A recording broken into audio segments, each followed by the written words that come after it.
गांव में एक कमल शर्मा नाम का एक व्यापारी ब्राह्मण रहता था। वो बहुत पहुंचा हुआ चतुर ब्राह्मण था। सारे वेद पाठ पुराणों का ज्ञानी कमल शर्मा कानों का बहुत कच्चा था। जो कोई कुछ कहता था वो उसका विश्वास कर लेता। एक बार शर्मा जी एक बकरी का बच्चा खरीदने दूसरे गांव गए कि वहां से बकरी का बच्चा खरीदकर बाजार में उसको बेचकर अच्छा लाभ कमाऊंगा, ऐसा सोच एक बढ़िया पशु खरीदने की चाह में दूसरे गांव की ओर निकलता है और गांव के एक व्यक्ति जिसका नाम गोपाल है एक बढ़िया पशु के लिए पूछता है। गोपाल भाई राम राम, कैसे हो भाई? घर में सब कुशल मंगल? राम राम शर्मा जी। जी शर्मा जी, आशीर्वाद है ऊपर वाले का, सब बढ़िया है। आप बताइए कैसे आना हुआ आज? आप एक अच्छा सा बकरी का बच्चा दिखाइए, मैं वही लेने आया हूँ। शर्मा जी वो देखिए, सामने जो बकरी का बच्चा बंधा है एकदम मोटा ताजा है, आपके लिए एकदम उचित है। बाजार में भी अच्छे दाम मिलेंगे इसके। अरे वाह वाह, ये तो बहुत अच्छा हुआ। सही है, ये चलेगा। गोपाल भाई अब सही से दाम बता दीजिए। शर्मा जी और गोपाल ने आपस में मोल भाव किया और बकरी का बच्चा अब शर्मा जी ने खरीद लिया। रास्ते में बकरी का बच्चा शर्मा जी को परेशान करता है, तो शर्मा जी ने बच्चा अपने कंधे पर लाद लिया और चलने लगे। शर्मा जी को कंधे पर बकरी का बच्चा ले जाते हुए तीन ठग देख रहे थे। कैसे बकरी के बच्चे को पंडित से चुराया जाए और फिर बाजार में इसे बेचकर अच्छा मुनाफा मिलेगा। एक आइडिया सुनो। एक दूसरे के कान में फुसफुसाकर वहाँ से निकल जाते हैं। पहला ठग शर्मा जी के सामने आकर, अरे शर्मा जी, अरे ये मैं क्या देख रहा हूँ? राम राम राम राम, ये क्या अनर्थ कर रहे हैं? एक कुत्ते को कांधे पर क्यों बैठा रखा है? कहाँ ले जा रहे हो उसे? पागल हो गए हो क्या? हैं? जो बकरी के बच्चे को कुत्ता बता रहे हो? अरे जाओ जाओ, किसी अच्छे वैद्य से मिलो।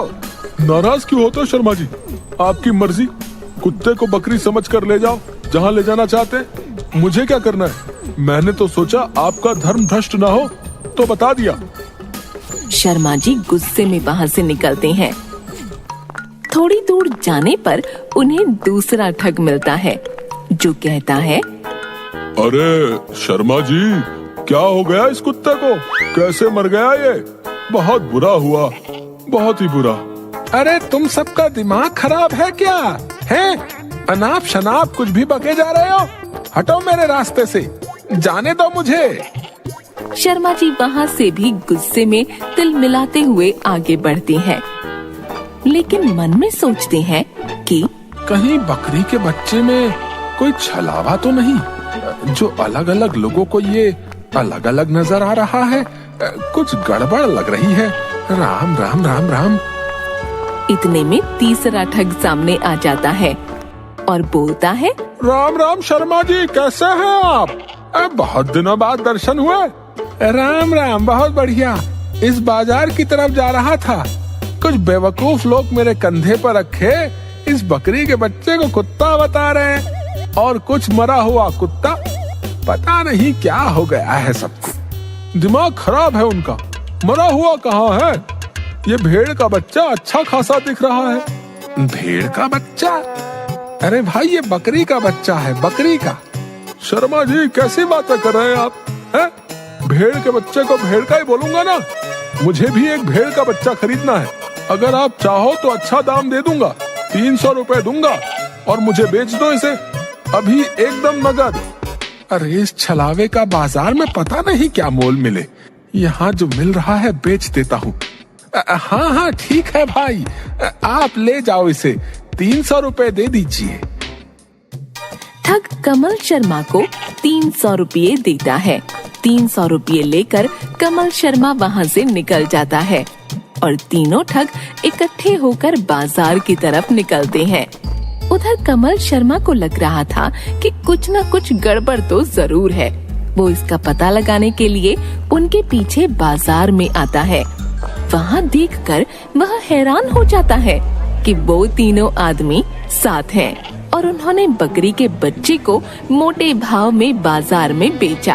अब क्या था, कमल शर्मा का तो बेवकूफ बनाया जा चुका था। शर्मा जी के दिमाग की घंटी बजी और उन 3 ठगों को सबक सिखाने के लिए एक उपाय सूझा।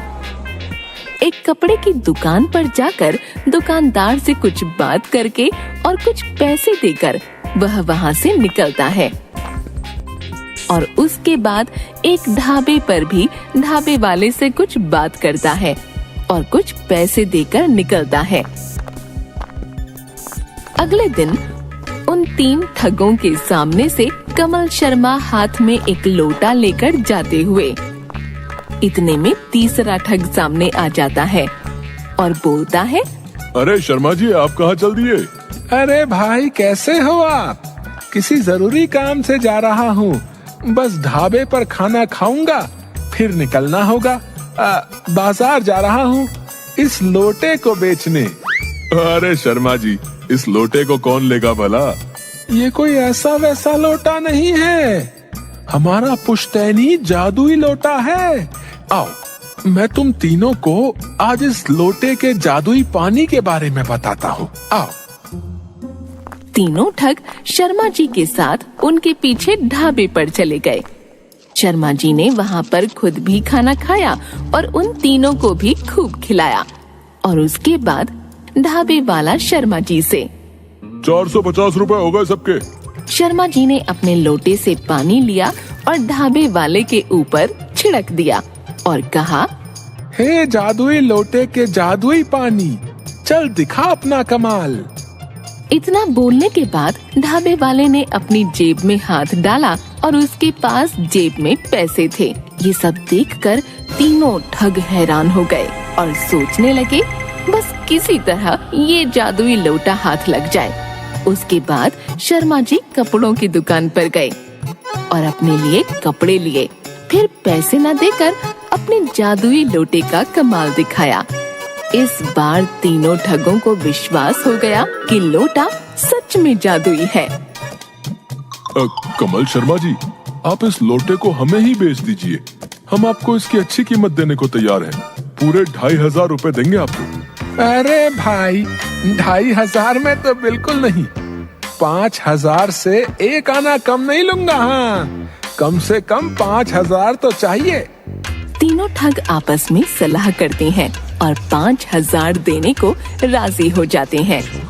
शर्मा जी, ये लो पूरे 5000। अब ये जादुई लोटा हमें दे दो, लाओ। कमल शर्मा जी 5000 लेते हैं और लोटा देकर वहाँ से चले जाते हैं। उधर तीनों ठग बहुत खुश होते हैं और सबसे पहले मुंह मीठा करने के लिए मिठाई की दुकान पर जाकर तीनों जी भरकर अलग अलग मिठाइयाँ खाते हैं। और जब दुकान वाला पैसा मांगता है तो लोटे का पानी लेकर उसके ऊपर छिड़क देते हैं। ये देखकर दुकान वाला गुस्सा हो जाता है। ये क्या बेवकूफों वाली हरकतें कर रहे हो? पैसे निकालो, पैसे। अरे अपनी जेब में देखो, पैसे आ गए होंगे। देखो देखो, यही तो है हमारा कमाल। दुकानदार ने अपनी जेब देखी तो वो खाली थी और फिर गुस्से में दुकानदार और आसपास के लोगों ने तीनों ठगों की अच्छे से खबर ली। बेचारे तीनों ठग पिटाई खाकर एक दूजे की तरफ मुंह लटकाकर बस देखे जा रहे थे।